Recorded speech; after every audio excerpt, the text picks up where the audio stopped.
Hey party people, how's it going? It is 7/7/13, and I thought you might like to know what's going on in my life.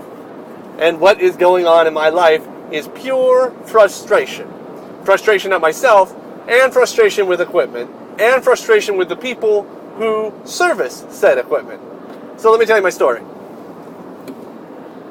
A few years ago, Cindy bought me what they call a theater-in-a-box system, which is like an audio system. You know, it's a receiver, and it comes with speakers, and it all comes in a box. So you get the receiver and the speakers in the box, and if you want to, you can also get like a DVD player, and they'll throw all kinds of things in this damn box. But all I really needed was the receiver and the speakers. And it was nice. It was 5.1, which is all I really need. We have a small living room. 5.1 is sort of a lot for what we have. So that worked out all right for a while, but what I noticed is at a certain point, one of the optical ports stopped working. But I didn't really need to, so we just used the other optical port, and then that stopped working, so there was a coaxial port, which is not the thing that, you know, you plug your Atari into, but is like a high-quality audio signal thing. So we just started using that with a little adapter. And then eventually, recently, that broke. So I find the Onkyo dealer or Onkyo service technician in my area, and I bring him the receiver, and he tells me $50 for him to just look at it. Oh yeah, and by the way, he doesn't like Onkyo, even though he's supposed to be the service guy, and he takes my money, he takes a week and a half, and he tells me for $250 he can fix it, but really, it's not worth $250. So I go on Craigslist, I start looking around, I go on Amazon, I find an Onkyo receiver that's newer, just a little better, and I think this is a good move. It's got a USB port on it, it's sort of improved, so I get it. It shows up, it's obvious that it's been opened and that it's used even though it said it was new. I hook it up anyway, this is last night, and what I find is that the old receiver had a spot for a subwoofer. And if you don't know what a subwoofer is the thing that makes the bass sound in the room.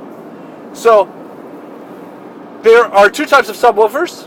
I know this now. I did not know anything about subwoofer technology, but last night at 2 o'clock in the morning, I learned. And what I learned is that there's passive subwoofers, which you just plug the speaker cable into, and all the work is done by the receiver. And then there are powered subwoofers, which basically you plug into the wall. Well, in the theater-in-a-box system, it was passive. In the new one, the receiver doesn't provide any power to the subwoofer, so you have to get a powered subwoofer. And basically, you just gotta fucking buy the subwoofer. So, go find a used one. That's me today. And I am just sinking hand over fist into my receiver situation. Of course, Onkyo did call me today based on my request last night. They called at 7 o'clock in the morning because to them that's 10 o'clock in the morning because I live on the East Coast. I live on the West Coast, they live on the East Coast. It was lovely to hear them at 7 o'clock in the morning while I was changing a diaper in my underwear. But I did. And they promptly told me that I could have sent my old receiver into them and they would have given me a real discount on a refurbished unit. So if you have a broken Onkyo receiver and you'd like a discount, well, then send yours in. And if you'd like to buy mine, I'm selling it and a non-powered subwoofer. But here's what really I'm getting at. Number one, this tale of woe is partially my own damn fault.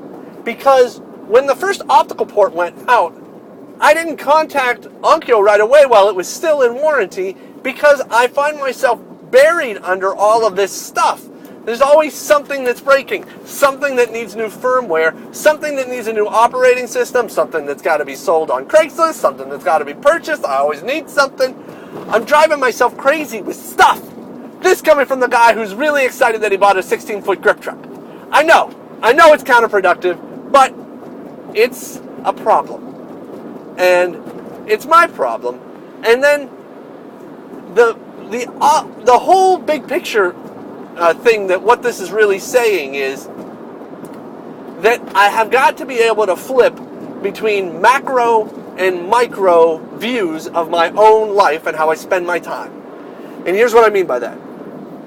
So, in the macro view, you have a broken receiver, you just replace the whole system, right? You just like box up all the speakers, sell the whole damn thing on Craigslist, and then buy a new whole setup. And you say whatever that cost is, then you say, well, think about what my time is worth. I mean, I'm valuable. I have self-worth. Then the opposite end of the spectrum, I think, is to become obsessive about getting the one thing that you need and look everywhere for hours and hours on end. I don't know anybody who would do that. And then you end up with a receiver that you thought you knew everything about, only to find out that you have to go all the way to Orange County to purchase a secondhand subwoofer that better fucking work. So, what I'm really getting at is, I think to be successful people, they do both, right? They go between micro and macro all the time. It's just like super easy in their head, right? And I want to be one of those people. I want to be successful. And I like to think that because I'm even contemplating the macro-micro question, that I'm on my path to be successful, because maybe one day I'll learn how to do both. But I'm not there yet. But then again, think about the opposite angle. Think about artists who become obsessive on a topic. Because when you do become obsessive on something, you just can't let it go. And sometimes I think that when you can't let it go, you force yourself to dig in deep and to really make something great out of what you have. I guess maybe that's not fair in your home theater in a box system to think like that, though. At any rate, that's what's going on in my life. Talk to y'all soon.